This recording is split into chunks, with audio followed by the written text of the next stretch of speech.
Longtemps, on a considéré que le bébé n'était pas une personne. Il faut revenir à ça.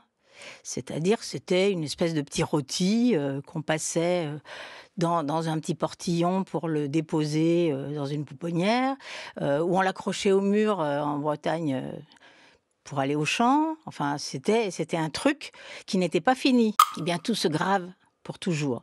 La mémoire fonctionne et les premières fois sont décisives. D'ailleurs, Dolto disait très justement, tout ce qui est dit au-dessus du berceau marque l'enfant. L'enfant, lui, il sait que chaque mot correspond à quelque chose, très vite. Parler au bébé, ça a été une idée révolutionnaire. Regarder un nourrisson s'adresser à lui en changeant les couches, en le nourrissant, en jouant, en donnant un bain. C'est à la fois banal pour de nombreux parents et complètement nouveau dans l'histoire de l'éducation. Le soin des tout-petits a totalement changé et nous souhaitions réfléchir à cette révolution initiée par Françoise Dolto. Nous sommes des êtres de langage dès les premiers jours de notre vie. Parfois, les non-dits nous abîment longtemps et les bébés peuvent entendre certaines choses. Bonjour Théo. C'est l'ex. Je m'appelle Karine. Je suis éducatrice spécialisée. Comme tu le sais, ta maman ne peut pas s'occuper de toi dans l'immédiat. Mais elle nous a chargés de veiller sur toi. Et nous, on est là pour ça. Pour toi. On t'accueille comme tu es. Si ta maman maintient son choix, des personnes vont prendre une décision pour toi. Et tu auras un papa et une maman d'adoption pour la vie. Si elle se rétracte, alors on l'accueillera et on l'aidera à te retrouver et à s'occuper de toi. Sandrine Kiberlin dans le magnifique film Pupille de Jeanne Herry, sorti en 2018. Sandrine Kiberlin qui s'adresse à un nourrisson né sous X et on entend l'accélération des battements de son cœur. Bonsoir Elisabeth Bramy. Bonsoir. Vous êtes psychologue clinicienne et écrivain. Vous écrivez pour la jeunesse, comme Je ne suis pas le doudou de mon papa, chez Talent Haut. Et vous avez publié L'éducation selon Dolto, ce qu'elle a vraiment dit pour aider les parents, chez Albin Michel Poche en 2021. Vous l'avez écrit, ce livre, avec Patrick Delaroche. Alors, je le disais, parler aux enfants, ça a pu, aux bébés surtout, ça a pu paraître une idée farfelue au départ.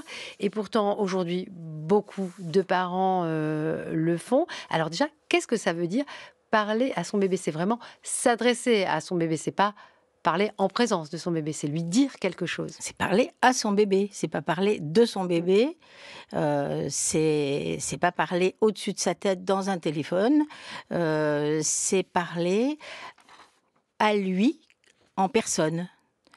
Et je suppose que si ça a mis autant de temps à être compris par les parents, c'est que longtemps, on a considéré que le bébé n'était pas une personne.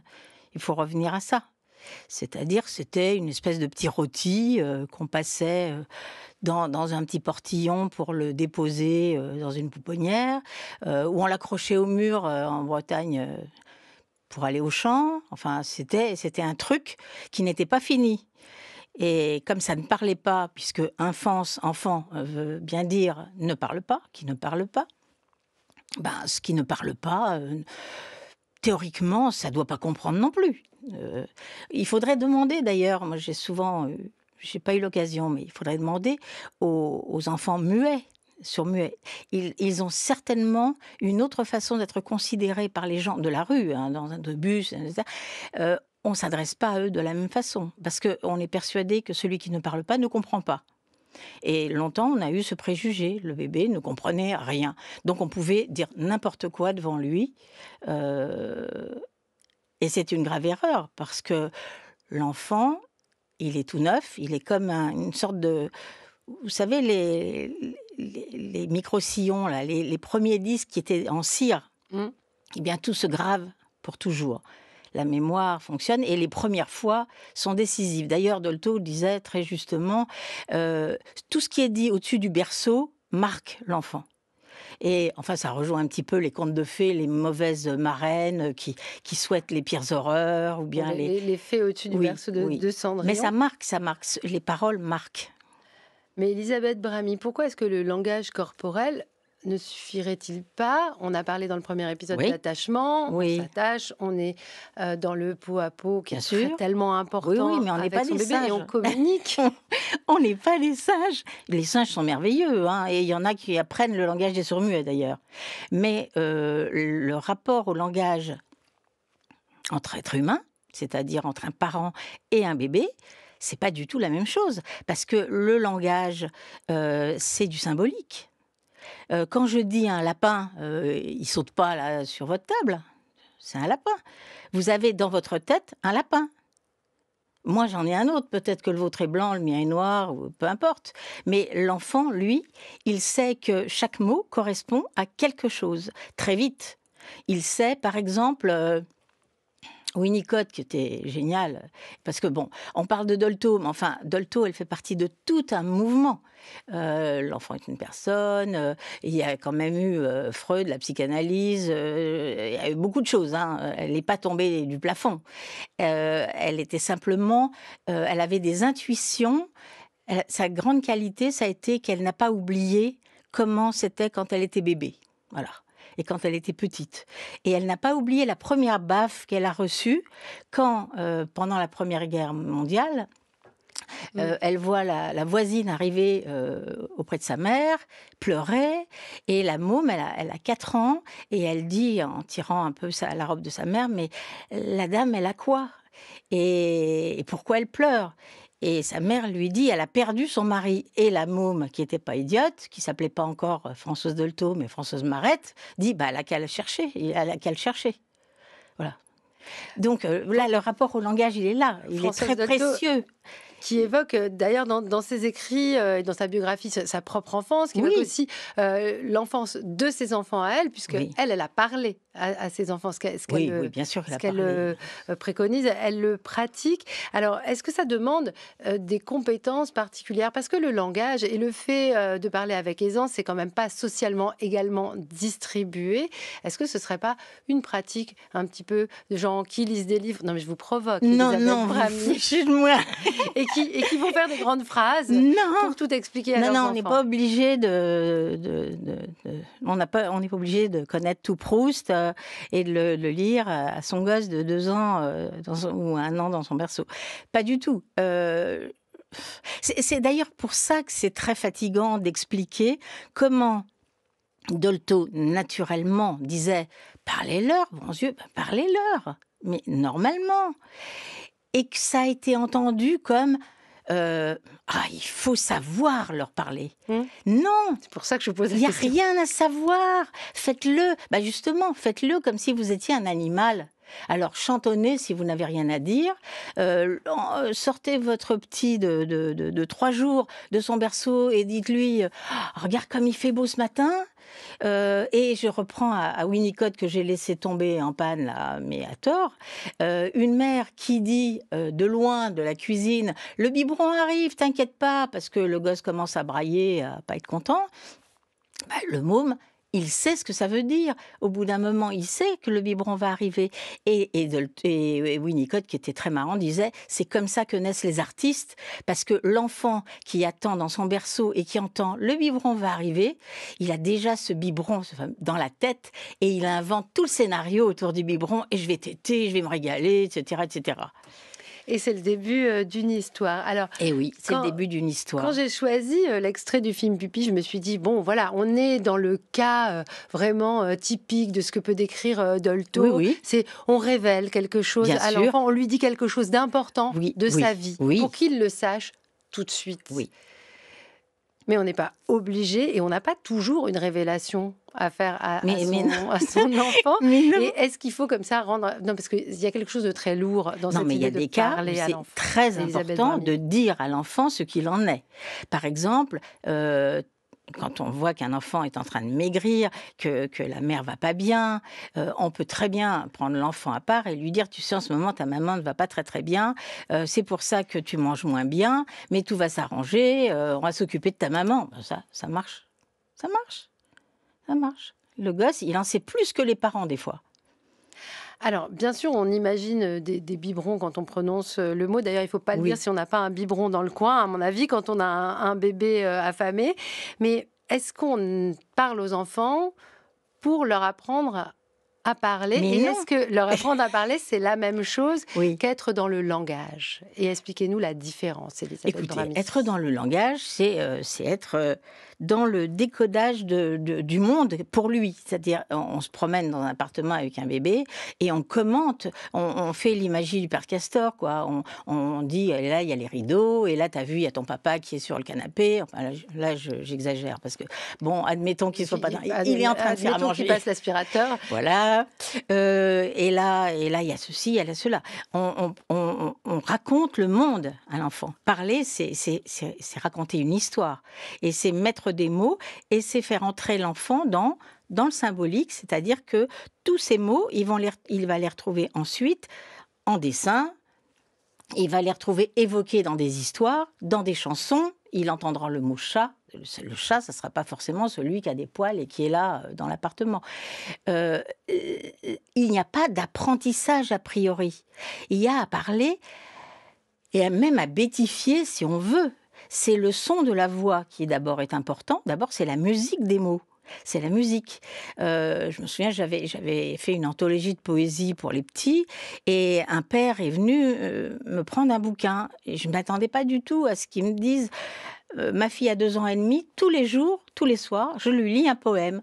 Et il a ajouté je me fiche complètement de savoir si elle comprend le poème. Moi, ça me fait plaisir et je crois que ça lui fait plaisir aussi.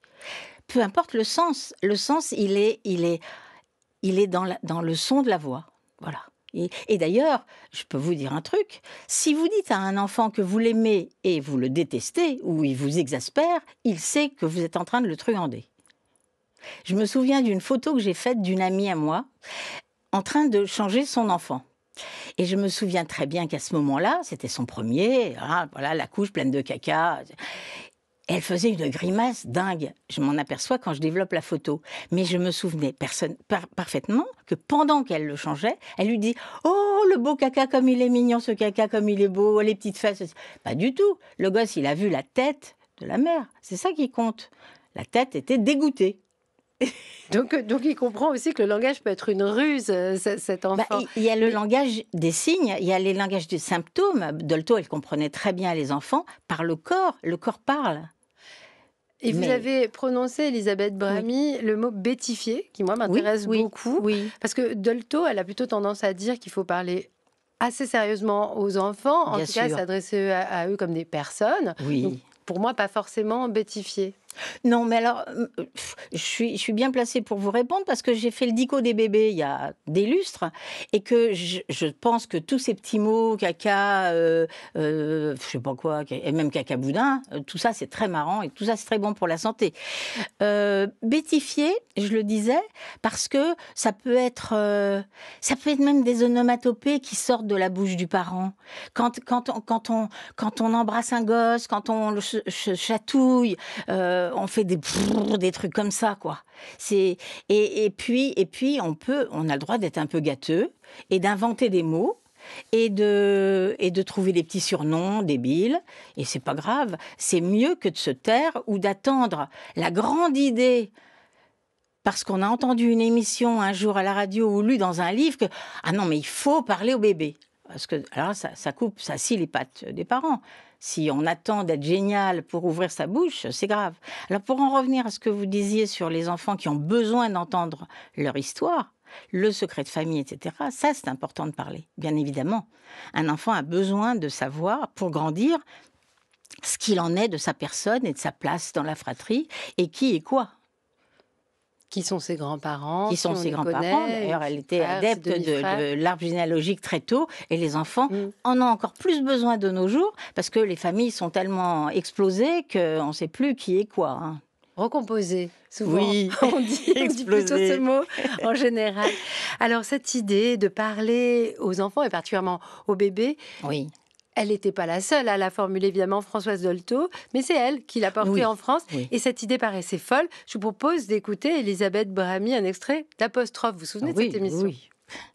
Mais quand vous commencez à parler à des bébés même, comme s'ils allaient pouvoir vous répondre, on a dû quand même beaucoup se moquer de vous. Oui, j'étais un peu la zinzin de service. on s'amusait de me voir parler avec les enfants. Certains devaient penser que vous étiez toqué, non? Oui, sûrement. Oh, non. Mais enfin, c'est vrai que j'ai c'est peut-être une conviction, c'est une manière de vivre, qui est que l'interlocuteur le plus jeune est encore plus malin que le plus vieux. Un peu comme une partie qui n'est pas encore jouée, qui a toutes les potentialités. Dans ce dialogue avec le bébé, j'arrive à croire qu'il puisse vous comprendre, mais il n'a rien à vous dire. Je ne comprends pas ce qu'il me dit, mais je sais qu'il me dit. Il me communique sans arrêt. Et moi, je sais que j'essaye de le comprendre et qu'il sent que je ne le comprends pas tout à fait. Mais c'est ça le travail entre nous. On vient d'écouter Françoise Dolto avec Bernard Pivot, évidemment, dans Apostrophe. Je dis évidemment parce que pour moi, je reconnais très très bien sa voix. C'était en 1987. On parle des grandes idées qui ont changé la parentalité. Je crois que parler à ses enfants en fait partie, mais il n'y a pas seulement en parler, et elle est intéressante cette question de Bernard Pivot, c'est écouter aussi un enfant dont il décrète d'ailleurs qu'il n'aurait rien à dire. Bien sûr. Mais moi, je pense que si on a aussi peu parlé aux enfants et beaucoup plus aux chiens et aux chats pendant longtemps, c'est qu'on avait peut-être peur de la réponse des mômes. Voilà. Parce qu'en fait, l'enfant devait rester, soi-disant, sous l'autorité ou dans la dépendance de celui qui sait. Celui qui sait, c'est le parent, c'est la grande personne, c'est l'adulte. Et on ne s'adresse pas à lui, parce que si jamais il répondait... D'ailleurs, il y a des films d'horreur où le bébé se met à parler, on le sait. C'est vrai, non? C'est épouvantable. Et le bébé, on sait qu'il sait des choses. De toute façon, il y a quelque chose, même si là, je caricature méchamment, mais il y a quelque chose d'intimidant chez un bébé. Il y a des parents qui parlent au bébé in utero. Et c'est très bien. Puis l'autonomie, on connaît, etc. Que les gosses réagissent, c'est évident. On a attendu d'ailleurs d'apprendre que, et c'était au moment où Dolto parlait à au bébé, que l'enfant entendait tout autour de 6 mois, comme s'il était dans la chambre, dans la piole. Mais ce qui est certain, c'est que la peur d'entendre le bébé vous répondre, voir le regard de l'enfant sortir, c'est un étranger, c'est quelqu'un qui parle une langue étrangère, on va mettre un temps fou à décoder les cris, les pleurs. Il y a des mères et des parents qui sont très très paniqués quand ils entendent pleurer. C'est très très difficile à supporter. Mais très vite, on se dit ah ouais, ça c'est le pleur des fesses, et ça c'est la faim, et ça c'est le sommeil, il est énervé. Il y a des pleurs. C'est un langage aussi.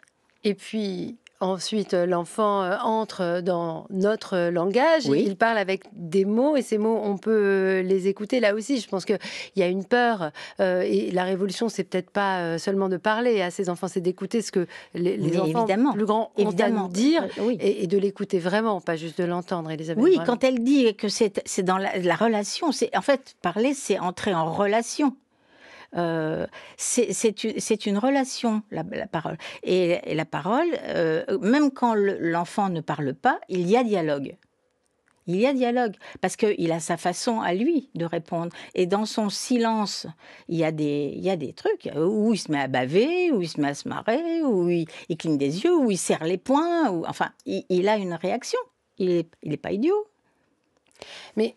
venez là où je vous emmène, sur l'enfant qui parle, l'enfant qui dit des choses qui, par exemple, ne nous plaisent pas. Oui. Parce qu'il y a un peu de domination dans l'éducation. Oui. Alors, peut-être pas chez tout le monde, mais en tout cas, c'est quand tu seras plus grand. Il y a les grands et les petits. Oui, et ça, évidemment, fait toute la relation. Le fait d'écouter l'enfant, d'écouter ce qu'il a à dire. Oui. Ça aussi.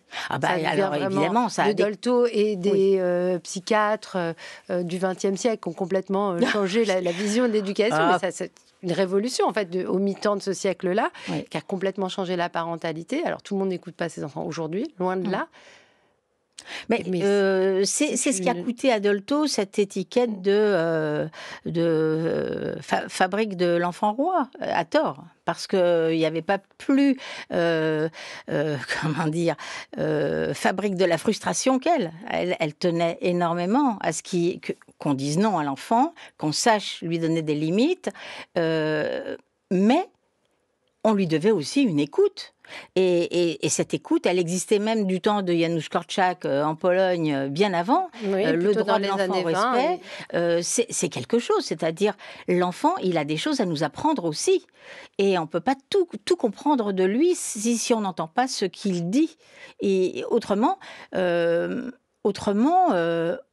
si on ne l'entend pas, finalement, il se met à somatiser, à parler avec son corps. Il se met à avoir plein de boutons dans les fesses, sur les fesses, à plus bouffer, à plus dormir. Et alors ça devient beaucoup plus compliqué. Mais on peut très bien entendre ce qui... Et ne pas être d'accord avec, c'est un dialogue. C'est drôle d'ailleurs qu'on ait assimilé l'idée d'écouter les enfants à l'idée de céder Oui, à leurs envies, voire leurs mais pas du caprices. tout. Au contraire, c'est un dialogue. On peut ne pas être d'accord, on discute. Mais bon, ça va. Au bout d'un moment, le parent dit je suis désolée, mais c'est la loi, c'est comme ça. Tu coucheras pas avec ta mère, tu coucheras pas avec ton père. Dolto disait d'ailleurs très justement, à 3 ans, quand il rentre à l'école, un gosse, il doit connaître son nom de famille, son vrai prénom, parce que c'est Titi, Riri, Fifi, Loulou, il sait même pas comment il s'appelle. Et puis connaître la loi de l'inceste, c'est évident. Il y a des choses... voilà, 3 ans, c'est beaucoup déjà d'élevage pour entrer en société. C'est déjà un âge où on parle. Et oui, souvent, quand on est petit enfant, même si on s'en souvient pas très bien. Je reviens sur cette idée de se parler, de s'écouter. Oui. Ce qu'on voit dans les affaires de violence, et il y a sans cesse des révélations, bien sûr. à la fois autour de la violence de l'inceste, dont on Oui. comprend qu'elle est si présente Oui. dans notre société, de violence dans des écoles, dans des pensionnats catholiques. Il y a beaucoup d'affaires qui montrent qu'on n'a pas du tout écouté les enfants, et que c'est plutôt le règne du non-dit. Qu'est-ce que ça vous apprend pour nous de notre société? Parce que, évidemment, tout le monde Écoutez, ne se parle me pas. faites pas partir sur ce terrain-là, c'est une horreur. L'année dernière, j'ai sorti « Je ne suis pas le doudou de mon papa ». C'est un livre pour les enfants de 7-8 ans, parce que je voulais qu'ils aient une autonomie de lecture et que je ne compte pas sur les adultes pour leur offrir un bouquin sur l'inceste, mais il s'agit d'inceste. Et ce qui a été très, très difficile pour moi, c'est d'arriver au moment où l'enfant va pouvoir le dire. Alors certes, tout le monde le sait, il faut que tu trouves quelqu'un à qui le dire, c'est très important, t'iras mieux si tu le dis, enfin bref. Oui, mais comment? Qui? L'instit, elle passe à côté, la directrice aussi, à peu près. Et il faut qu'il pique sa crise à la fin et qu'il réveille sa mère d'un électrochoc. Mais c'est pas évident de parler et de trouver... D'ailleurs, on voit très bien que les femmes violées, elles mettent 50 ans à parler. Vous voulez pas qu'un gosse aille dire à la maîtresse... Et quand elles parlent, est-ce qu'on les écoute? Non, et puis non seulement le pire, c'est pas qu'on les écoute pas, c'est qu'on dit que c'est pas vrai. Ça c'est encore le pire. Mais je pense que vous disiez, qu'est-ce qu'on peut dire aux enfants quand on ne sait pas quoi leur dire, etc. Mais il y a les bouquins. Moi, je fais des bouquins pour enfants, c'est exprès pour ça. C'est des passerelles entre le parent et l'enfant. Il n'y a pas mieux que ça. C'est pas pour en faire des intellos, ils n'auront pas Polytechnique avec moi, mais ils auront échangé quelque chose. D'abord, effectivement, le moment de la lecture, c'est important, mais des mots, des idées, des émotions. Et je prépare une collection vraiment où il n'y aura même pas d'images, parce que je pense que l'enfant n'a même pas besoin d'images. Il a besoin que le parent sorte de sa bouche ce qui sort de ce bouquin. D'ailleurs, Sartre le racontait dans les mots de Sartre, si on lit la page où il s'aperçoit qu'en fait, sa mère est en train de sortir de sa bouche ces petites fourmis qui courent sur le papier. C'est extraordinaire. C'est exactement ça. C'est une expérience. Et l'expérience du lecteur qu'on veut, quand on en aura fini avec les images, les écrans et tout, parce que ça sert à rien de pleurer si on continue à mettre des images partout, eh bien, c'est les mots, les phrases, la fiction, un roman, l'entendre lu, ça s'appellera Lire avec les oreilles, ma collection, l'entendre lu par un parent qui y prend de l'intérêt, qui fait les voix en plus, parce que, voilà, et tout à coup, savoir que on a des images dans sa tête. Parce que le gosse, très vite, il prendra conscience qu'il a, lui, ces images dans sa tête. Et évidemment, l'enfant peut garder les albums pour regarder des images dans des livres, ce qui est quand même un grand plaisir de l'enfant. C'est un grand plaisir. Je voulais vous amener sur un autre sujet parce que aujourd'hui, des tas de podcasts sont disponibles pour les enfants. Il y en a vraiment des formidables. Bien sûr. Alors, est-ce qu'il faut se méfier de ces podcasts qui peuvent remplacer la voix des parents? Est-ce qu'il faut garder du temps pour lire à son enfant, qui est une pratique au passage dont on peut aussi dire qu'elle est socialement située, que cette manière de sortir ces mots de sa bouche et moi, je me figure tout à fait là ce que ça veut dire, Mais oui, ce que c'est, parce que je le fais voit que vous tous l'avez les jours vécu, de ma vie. Bien sûr.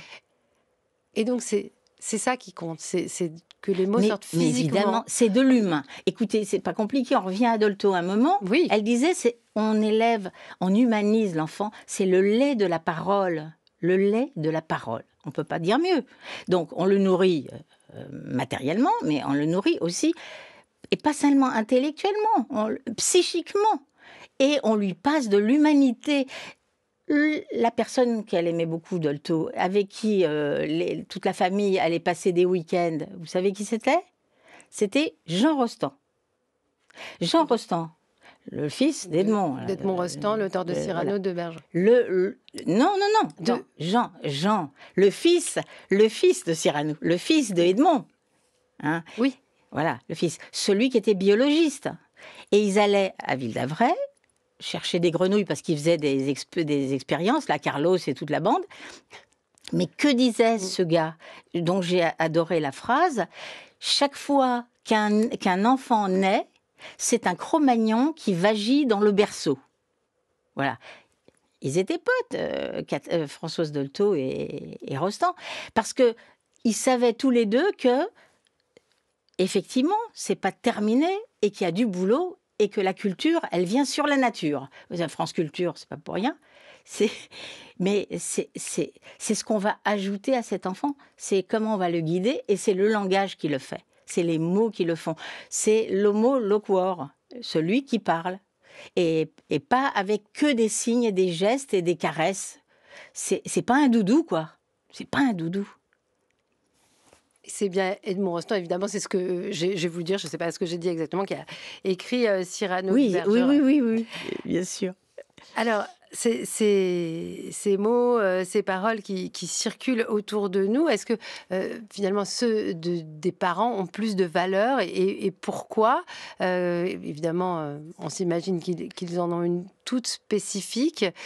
Ça nous responsabilise, ça peut aussi nous culpabiliser en tant que parents. Oui. Culpabiliser? Non, mais moi je vais tout faire pour vous déculpabiliser. Je suis en train d'écrire un truc pour les 0-1 ans. Et c'est vraiment, je compte sur les parents, parce que je suis tellement désespérée de voir que quand les mères poussent la poussette, elles parlent à leur téléphone et plus du tout à leur môme, que le môme, il entend des voix au-dessus, il ne sait pas qui est quoi, il comprend que sa mère parle dans le vide, dans une petite boîte. Je ne sais pas ce qu'ils en tireront, les gosses. Mais ce que je sais, c'est qu'aucune machine, comme les podcasts, etc., ne remplace l'humain. Et si on ne sait pas, les livres sont là et on peut lire des choses. Et je ferai 365 petites miettes pour les parents qui sont en panne le soir, au bord du lit. Et je serais ravie d'avoir fait ça, plus que d'avoir été psy, je crois. Merci beaucoup, Elisabeth Bramy. On peut lire tant de livres pour vous. Vous m'en avez apporté un. Poli, pas Poli, le super livre de la politesse, c'est chez Casterman. Et puis je rappelle le titre de l'éducation. Et je rappelle l'éducation selon Dolto, ce qu'elle a vraiment dit pour aider les parents. Collection Espace Libre. C'est un poche publié chez Albin Michel. Avec Patrick Delaroche. Merci beaucoup pour ce magnifique deuxième épisode de notre série de podcasts. Écoutez le troisième, on va parler de Donald Winnicott. Ah oui, alors j'adore.